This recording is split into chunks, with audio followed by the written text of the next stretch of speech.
কয় রে বান্দা বান্দিরে, আমি আল্লাহ পাক রব্বুল আলামিন যদিও তোমরা আমাকে দেখো না, আমি আল্লাহ ঘোষণা কইরা দিলাম ওয়া হুয়া মাআকুম আইনামা কুনতুম। বান্দা তোমরা যেখানে আছো আমি আল্লাহ সেখানে আছি। বলি সুবহানাল্লাহ। হে নাফরমানের দলেরা, যে আল্লাহ ঘোষণা দিলেন বান্দা তোমরা যেখানে আছো আমি আল্লাহ সেইখানে আছি, এরে বান্দা কেমনে রে মাওলার কুদরতি পাও সাইরা মানুষের সামরার পায়ে সেজদা দাও? মনে রাখো বান্দা, তুমি যখন মানুষের পায়ে সেজদা দিতেছ, আমার আল্লাহর কুদরতি কলবের মধ্যে ধাক্কা লাইগা তোর মতো বান্দার উপরে মুহূর্তের মধ্যে গজব দিতে পারে। ঠিক না বেঠি? জবান খুলেন, আছে কি নাই?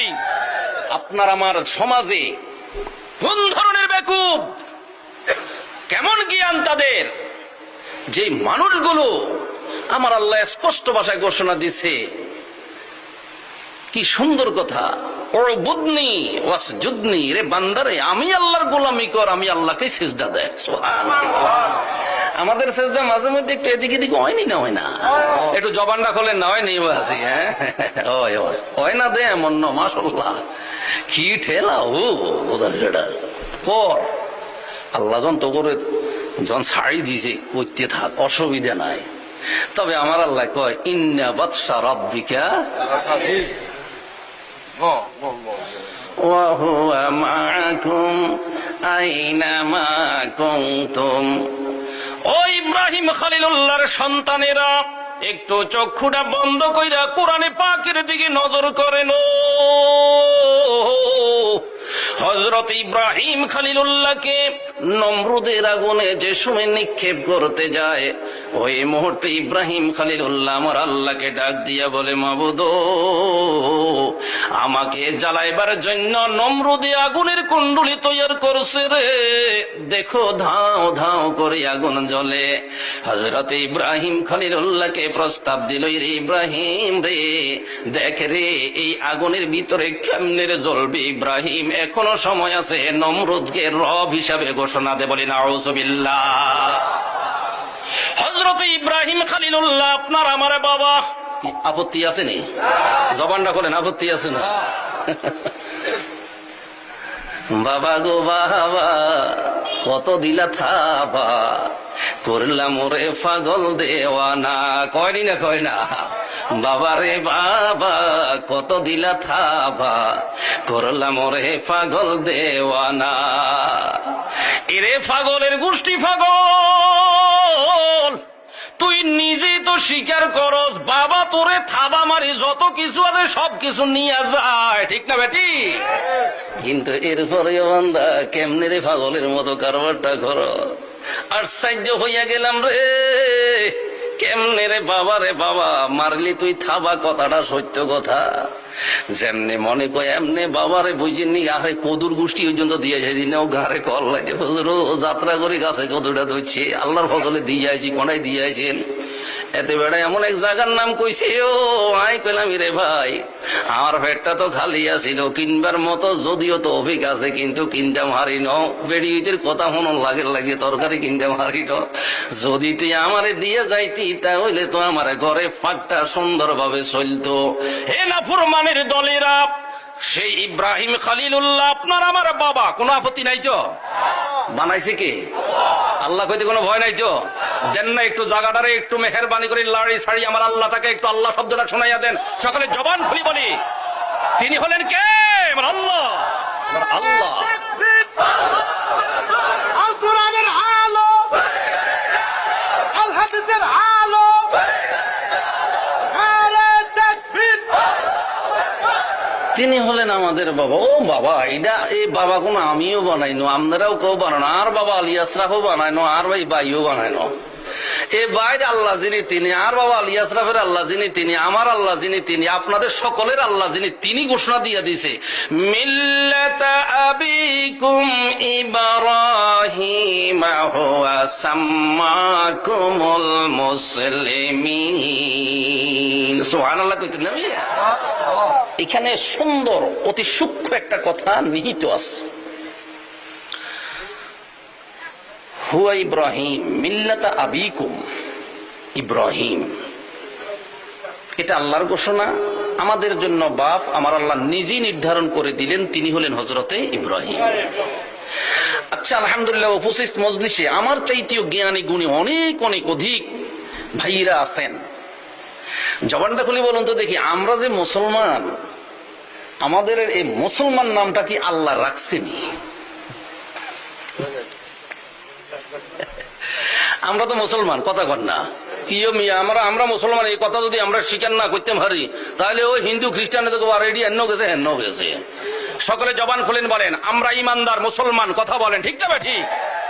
কর্মকাণ্ড এমনি হইতে পারে, এটা স্বাভাবিক। আল্লাহ আলোচনা শুরু করলে এমনিতে হেমুই যায়, কর্মকাণ্ড এমনি হইতে পারে। তবে দাবি একটা আমরা রাখছি আল্লাহর কাছে, আল্লাহ তুমি আমাদেরকে ইমানদার ঘরের সন্তান, ইমানদার হিসেবে পাঠাইছো, আল্লাহ কবরেও আমাদেরকে ইমানদার হিসেবে কবুল করিয়ে বলি আমিন। আমরা যে ইমানদার, আমরা যে মুসলমান, আল্লাহ কোন নাম রাখে নাই বাবারা, এটা আল্লাহ স্বীকার করতেছে। বাবারে, আমার আল্লাহ স্পষ্ট ভাষায় ঘোষণা দিয়ে দিছে, মিল্লাতা আবিকুম ইব্রাহিম হুয়া সাম্মাকুমুল মুসলিমিন। ও মুসলমান ভাইরা, আপনি আর আমি যে ইমানদার মুসলমান, এই নাম মুসলমানের নাম আল্লাহ রাখে নাই, বরং আমার আল্লাহ বলছে ইন্নাদ দীনা ইনদাল্লাহিল ইসলাম। এই কথা আমার আল্লাহ ঘোষণা দিয়েছে, এই ইসলাম থেকে মুসলমান শব্দটা আসছে। এবারে আমার আল্লাহ স্বীকারোক্তি দেয়, ও নরসুদপুরের মুসলমানেরা মনে রাখো, আমার আল্লাহ স্বীকারোক্তি দেয়, আমি যখন তামাম পৃথিবীর ইমানদারদের বাপ হযরত ইব্রাহিমকে নির্ধারণ করে ফেললাম, আমি আল্লাহ ঘোষণা দিলাম, ইব্রাহিম যখন আমাদের বাপ হইয়া গেছে, এখন মা বাপের উপরে এক নাম্বার কর্তব্য হলো, মদিনার কামলিওয়ালা নবী ঘোষণা দিয়া দিছে, মান ওয়ালিদালাহু ওয়ালাদুন ফালিয়ুহসিন ইসমাহু ওয়া আদ্দাবা। যদি কোন মা বাবার কোন একটা সন্তান দুনিয়ার জমিনে আগমন করে, এক নাম্বার দায়িত্ব হলো মা বাপ যেন তার সুন্দর দেখি একটা নাম রাখে, বলি সুবহানাল্লাহ। হে ভাইরা, বড় সূক্ষ্ম কথা খেয়াল রাখবেন, আমার আল্লাহ যখন ইব্রাহিম খলিলুল্লাহকে তামাম পৃথিবীর ইমানদারদের বাপ বানাইয়া দিছি, ও ইব্রাহিম খলিলুল্লাহ যখন আমাদের বাপ হইয়া গেছেন, এবারে তার কাঁধের উপরে একটা দায়িত্ব আইসা গেছে। ওই দায়িত্বটা হইল তার সন্তানদের কি নাম রাখবে। আমরা হইলাম হযরত ইব্রাহিম খলিলুল্লাহর সন্তান, আমাদের নামটা কি রাখবে হযরত ইব্রাহিম খলিলুল্লাহ চিন্তায় পড়ে গেলেন। এখন তিনি চিন্তা করলেন, আল্লাহ কইছে ইন্নাদ দীনা ইনদাল্লাহিল ইসলাম, আমার আল্লাহর কাছে অনেক অনেক ধর্ম থেকে ইসলাম ধর্মটা নাকি পছন্দনীয়।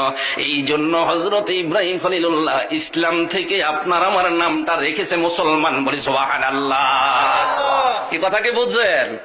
এই ইসলাম থেকে আমাদের নাম আসছে কি মুসলমান। এটা আমার কথা নয়, আল্লাহর কথা। আল্লাহ নিজে বলছে হুয়া, হুয়া মানে তিনি। এই হুয়ার মুখাতেব হলেন হযরত ইব্রাহিম খলিলুল্লাহ। সাম্মা মানে নাম রেখেছেন, কুম মানে তোমাদের। তোমাদের বলতে তামাম পৃথিবীতে যত ইমানদার আছে সকল ইমানদারদের হুয়া সাম্মা কুমুল মুসলিমিন, তোমাদের সকলের নাম তোমাদের আব্বা ইব্রাহিম রেখেছেন মুসলমান করে। সুবহানাল্লাহ। কথাটা কি বুঝে এসছি? আল্লাহু আকবার। সেই ইব্রাহিম খলিলুল্লাহকে আমার আল্লাহ পাক রব্বুল আলামিন ডাক দিয়া বলে, রে ইব্রাহিম রে,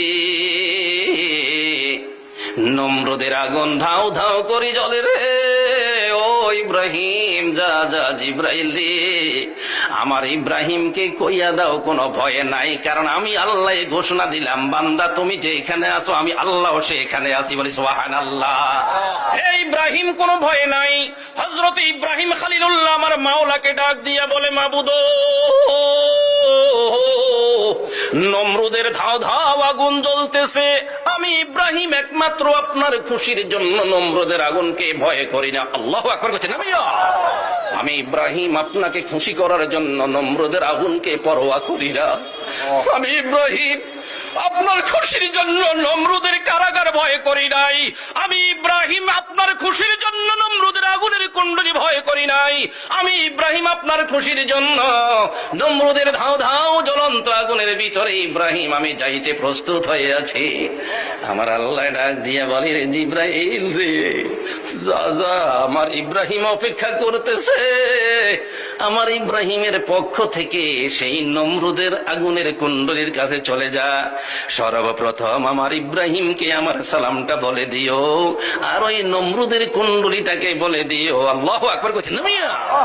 আল্লাহু আকবার। قلنا يا نار كوني بردا وسلاما على إبراهيم قلنا سبحان الله। দেখছেন নিমিয়া এয়ার কন্ডিশন আয় হ্যাঁ আঙ্গ নসিবে নাই, আঙ্গ ঘরে লাগাইতাম হারি না, আমাদের অফিস আদালতে লাগাইতে পারি না, কারণ সেই নসিবে নাই। এয়ার কন্ডিশন বলতে আমি যখন সৌদি আরব ছিলাম তখন আমার মালিকের ঘরে এয়ার কন্ডিশন দেখি আশ্চর্য হইয়া গেলাম এবং নিজকে নিজে গর্বিত মনে করলাম। যা হোক, নিজে না ঘরে লাগাইতাম হারি না, কমপক্ষে কিছুক্ষণ সময়ের জন্য হইলো তো এয়ার কন্ডিশনের ভিতরে থাকি। আমার আল্লাহ ডাক দিয়া বলে, রে আব্দুল ওয়াদুদ রে, আমি আল্লাহ এয়ার কন্ডিশন নতুন নয়, তোমাদের পিতা হযরত ইব্রাহিম খলিলুল্লাহর আমলে আমি আল্লাহ পাক রব্বুল আলামিন নমরুদের আগুনের কুণ্ডলীটাকে এয়ার কন্ডিশন বানাইয়া দিলাম। বলে সুবহানাল্লাহ। এয়ার কন্ডিশন হেসে তুমিয়া এয়ার কুলার, এটা কোন নতুন জিনিস নয়। আমার আল্লাহ সালামান ওয়া বারদান শব্দটা বলছে এখানে, এইখান থেকে দুইটার তাফসিরে দুইটার ব্যাখ্যায় দেখা যায় ওইখান থেকে এয়ার কন্ডিশনের সৃষ্টি হয়ে গেছে। সুবহানাল্লাহ। দেখছেন নি অবস্থা? যদি আল্লাহ সালামান না কই শুধু বারদান কইতো, এবারে চাই কোন চাই, আগুন কি গরম না ঠান্ডা? আগুন আগুন আগুন, গরম না ঠান্ডা? আরে জোরে সোরে কর না মিয়া, আগুন কি গরম না ঠান্ডা? আমার আল্লাহ বারদান, আগুন ঠান্ডা হও। যদি সালামান শব্দটা না কইতো তাহলে এমন বরফ হইয়া যাইতো, হযরত ইব্রাহিম খলিলুল্লাহ এটার ভিতরে ঢুকার সাথে সাথে এমন ভাবে বরফের আকার হয়ে যাইতো যে ইব্রাহিম খলিলুল্লাহর কষ্ট হইতো। আমার আল্লাহ করে, আগুন খবরদার, আমার বন্ধু ইব্রাহিম আসতেছে, এই আমার বন্ধু ইব্রাহিমের জন্য তুমি নিরাপদ হয়ে যাও, ঠান্ডা হয়ে যাও। ইয়ো বাজিরে, আমি আপনাকে একটা কথা জানতাম চাই, কোন চাই সেই আল্লাহ আমার এখন আছে কি নাই? মুসলমান জাতি হযরত ইউনূস পয়গম্বরের দিকে নজর করেন। হযরত ইউনূস পয়গম্বর সাগরের তলদেশে চলে গেছে, মাছের পেটের ভিতরে ঢুকে গেছে। ওইখানে ঢুকে যাওয়ার পরে নিজের অপরাধের কথা নিজে স্বীকার করে আমার আল্লাহকে ডাক দিয়া বলে, মাবুদ আপনি ছাড়া তো এখন আমার আর কেহ নাই, লা ইলাহা ইল্লা আনতা সুবহানাকা ইন্নী কুনতু মিনাজ জালিমিন। পারেননি গিয়া তো সকলে একটু বলেন না, আল্লাহ আমাদেরকে মুসিবত আছে না নাই? সকলে মিলে আওয়াজ দেন, মুসিবত আছে কি নাই? আল্লাহ পাকে মুসিবত থেকে উদ্ধার হওয়ার জন্য এই আয়াতটা আমরা বড় খতম হিসেবে সব সময় তেলাওয়াত করতেছি। সকলে একটি ওই মুহূর্তে কমপক্ষে ইব্রাহিম হযরত ইউনূস পয়গম্বর আলাইহিস সালাতু ওয়াস সালাম একবার যখন বলেছিলেন আল্লাহর দরবারে কবুল হয়ে গেছে। আমরা এতগুলো মানুষ, যদি একজন মানুষের দোয়াটাও যদি কবুল হয়ে যায়, অত্র এলাকা থেকে সকল প্রকারের মুসিবত আমার আল্লাহ দূর করতে পারে, এই ক্ষমতা আল্লাহর আছে কি নাই? জবান খুলেন, লা ইলাহা ইল্লা আনতা সুবহানাকা ইন্নী কুনতু মিনাজ জালিমিন। আরে মাবুদ, আমি ইউনূস স্বীকার করে ফেললাম। এবারে নজর কইরা দেখেন, ও হযরত ইউনূস পয়গম্বর সাগরের একেবারে তলদেশে, আবার মাছের পেটের ভিতরে চতুর্দিক অন্ধকার আর অন্ধকার।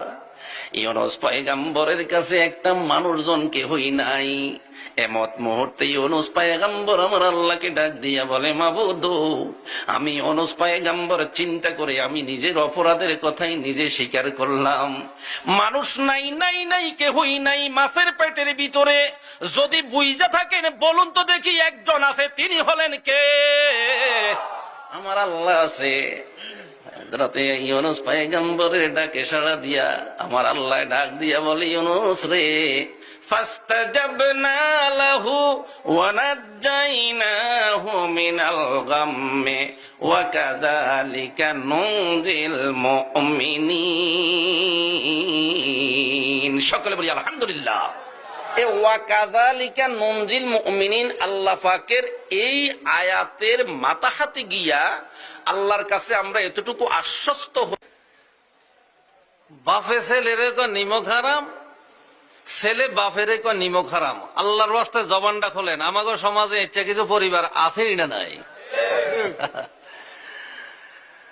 জামাইয়ে বউরে কয় নিমক হারাম, বউ জামাইরে কয় নিমক হারাম। এমনি ভাবে বর্তমানে এমন একটা পর্যায়ে চলতেছে, একবারে নিম্ন থেকে উঁচু পর্যন্ত প্রত্যেকেই একজন অপরজনের সাথে নিমক হারামি করে চলতেছে। কথা বলেন ঠিক না বেটি? আমার আল্লাহর কথাটা তো এইটাই, নিশ্চয়ই মানুষেরা নিমক হারাম। এখন আমরা কি নিমক হারামি করলাম মাওলার সাথে, এটা একটা বুঝার দরকার আছে না নাই? আল্লাহ যে আমাদের এত বড় একটা গালি দিয়ে লাইল, নিশ্চয়ই মানুষেরা নিমক হারাম। আমার আল্লাহর এই কথাটা আসলে কি আমাদের কর্মকাণ্ডের সাথে বাস্তব মিল আছে কিনা, এই জিনিসটা আমাদের জানার দরকার আছে কি নাই? আর আল্লাহর কথাটা তো আসলে সত্য বোঝা যায়। ওমা কথা কর না, ঠিক না বেঠিক? জিয়ানো ছেলে বাপের নিমক হারাম, জমি ওই বড় বাইরে 5 ঘন্টা বেশি দিয়ে লাইছে, অথবা ছোট গাড়ি বেশি দিছে, বড় গাড়ি কম দিছে। ওমা গমা এবারে দরবার আর কিছু শেষ করেন, আর দূর কথা কই না, আর বার মতো এত বড় নিমক হারাম আর নাই। আরে কথা কন ঠিক না বেঠিক? যে আল্লাহ আপনাকে আমাকে মায়ের গর্ভ থেকে শুরু করে, যে আল্লাহ আপনাকে আমাকে কবরে নেওয়া পর্যন্ত লালন পালন করে, একটু জবানটা খোলেন। আপনার আমার এই 60 বছরের যত আমল আছে, যত কর্ম আছে, সব কর্ম যদি আল্লাহর পক্ষে হয়ে থাকে তাহলে নিমক হারাম নয়, বরং আল্লাহওয়ালা। কথা বলেন ঠিক না বেটি? আর যদি ব্যতিক্রম হয় তাহলে নিমক হারাম স্বাভাবিক। কি কথা বোঝেন নে? যদি এটা তুমি ব্যতিক্রম হয় তাহলে নিমক হারাম হওয়াটা কি স্বাভাবিক। এবারে চাই কোন চাই? আলহামদুলিল্লাহ আমাদের এলাকায় ওয়াজ নসিহত কম হইতেছে না, যথেষ্ট হইতেছে। তবে গত বছর করোনায় এমন এক ধাক্কা দিছে, এক ধাক্কায় ওই যে কথাটা মক্কার রাস্তা ওই যে তো বন্ধ হয়ে গেছে। কথা কোন ঠিক নেবে? ও মুসলমান, ধাক্কা ইটা আঙরে অন সোজা করতে পারে না, আরো ধাক্কা সামনে বাকি রয়ে গেছে। অপেক্ষা করতে থাকেন, করোনার ধাক্কা নয়, ভারতে যেভাবে ধাক্কা মারছে এই ধাক্কা বাংলার জমিনেও অপেক্ষা করতেছে। কথা বলেন ঠিক না বেটি? সুতরাং যেই আল্লাহ আপনাকে আমাকে মায়ের গর্ভ থেকে দুনিয়ার জমিনে যতদিন হায়াত নিয়ে পাঠাইছে, যদি আমার কথাটা বুঝে থাকেন একটু জবানটা খুলে বলুন তো দেখি, আমি ভালো আছি মন্দ আছি, আমি সুখে আছি দুঃখে আছি, সর্ব অবস্থায় আমাদেরকে রেখেছেন কে? সে আল্লাহর যদি একটু ব্যতিক্রম ধর্মী কারবারটা করি, শুধু একটু না তো, যদি যোগ বিয়োগ দেন, আজকের দিনের কথাটাই আপনি চিন্তা করেন না, সকাল থেকে সন্ধ্যা পর্যন্ত কত নিমক হারামি যে আমরা করি ফেলছি, এটার কোনো হিসেব কিতাব নাই। তাহলে আমার আল্লাহর কথাটা তো দেয়া যায় বাস্তব। আর কথা বলেন ঠিক না বেঠিক? আচ্ছা, এবার আইয়ে নিমক হারামটা কারে কয় এটা বোঝেন তো? কেন? আশা করি বুঝবেন, কারণ এটা খুব আঞ্চলিক ভাষা, বাঙালিয়া ভাষা। তুই বড় নিমক হারাম। নিমক শব্দটা হলো বাংলা শব্দ নয়, এটা হলো উর্দু শব্দ। নেমক শব্দের অর্থ হলো নুন, লবণ কইন নুন কইন, নুন কইলে আল্লাহ যদি কবুল করে আর কি। হ্যাঁ, যদি কোরআনের আয়াতের লক্ষ্য করে যদি আপনি নুন শব্দটা ব্যবহার করেন, আল্লাহ পাক রব্বুল আলামিন আপনার আমার আমল নামায় সাথে সাথে 30টা নেকি দান করবে। আমি আমার বাবা থেকে এই আমলটা শিখছি। আমার আব্বা জানে কখনো ভাত খাইতাম বইলে, একতারে ভাত খাইতাম বইলে লবণ দে এই কথা কইতো না, কইতো নুন দেন। একদিন আম্মা বাস্তব, আলহামদুলিল্লাহ এমন বাপের ঘরে জন্ম নিয়েছি, এমন মায়ের ঘরে আল্লাহ পাক জন্ম দিয়েছেন, যেই মা যেই বাপ এমন একটা শিক্ষা আমাদেরকে খাওয়া অবস্থায় শিক্ষা দিলেন। আম্মা জিজ্ঞাসা করলেন, অনভদ্র স্টাইলে বেকে লবণ লবণ কয়, আপনাদের নুন কন, এটি খারাপ দেয়া যায় না। এটা যে কোনো একটা বড় মজলিস নুন কই জোগাড় দেন। কাহারে বুঝতেন না, নুন এটা তো কোরআন শরীফের একটা হরফ, সুবহানাল্লাহ বলেন না মিয়া। আমরা নুন এটা গোড়া দেই, এটা চন্দ্রের মতো নুন, কিন্তু এটা বানান্তি কইতে তিনটা হরফ আছে। বলেন কয়টা? নুন, ওয়াও, নুন। আল্লাহ পাক যদি কবুল করে এই নুন শব্দটা আপনি যদি কোরআনের আয়াতের দিকে লক্ষ্য করে তেলাওয়াত করতে পারেন, বলতে পারেন, আল্লাহ পাক রব্বুল আলামিন আপনার আমার আমল নামায় 30টা নেকি দান করবে। তা আমাগো দেশে কয় তুই বড় নিমক হারাম। কতক্ষণে কয়? যে সময় নুন খাই গুণ না গাইলে, যার নুন খায় তার যদি গুণ না গায় তখন তারে কি কয়? নিমক হারাম। আমার আল্লাহ আমাগর 24টা ঘন্টা তার নেয়ামতের ভিতরে ডুবাইয়া রাখছে। কথা বলেন ঠিক না বেঠি? 24টা ঘন্টা আল্লাহর নেয়ামতের ভিতরে ডুবাইয়া রাখছে, অথচ আমরা আল্লাহর সাথে নাফরমানি করতেছি বিধায় আমার আল্লাহ কয় ইন্নাল ইনসানা লিরাব্বিহি লাকানুত, নিশ্চয়ই মানুষেরা নিমক হারাম।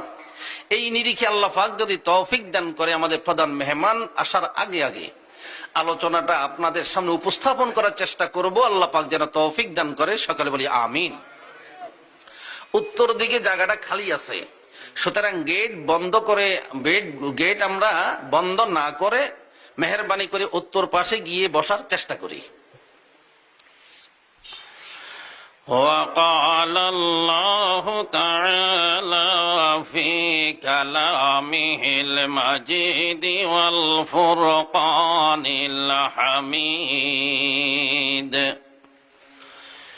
إن الله وملائكته يصلون على النبي يا أيها الذين آمنوا صلوا عليه وسلموا تسليما اللهم صل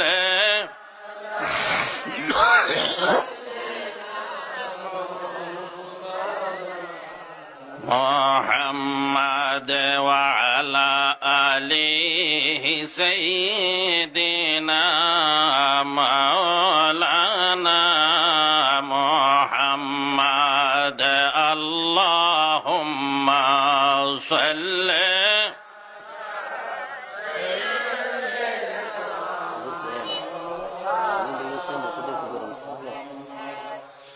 وعلى آله سيدنا مولانا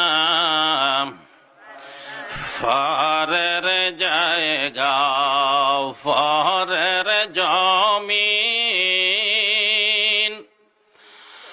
ও ভাই ঘর বানাইয়া আমি রই ফরের জায়গা ফরের জমিন ঘর বানাইয়া আমি রই ও ভোলা মন ভেবে দেখো সেই ঘরের মালিক আমি নই আল্লাহুম্মা সাল্লি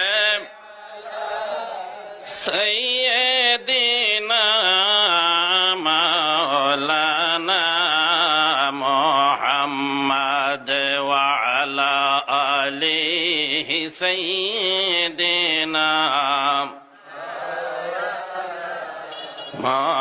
মুহাম্মদ লা ইলাহা জবান খোলে লা ইলাহা ইল্লাল্লাহ লা ইলাহা ইল্লাল্লাহ লা ইলাহা লা ইলাহা ইল্লাল্লাহ লা ইলাহা ইল্লাল্লাহ লা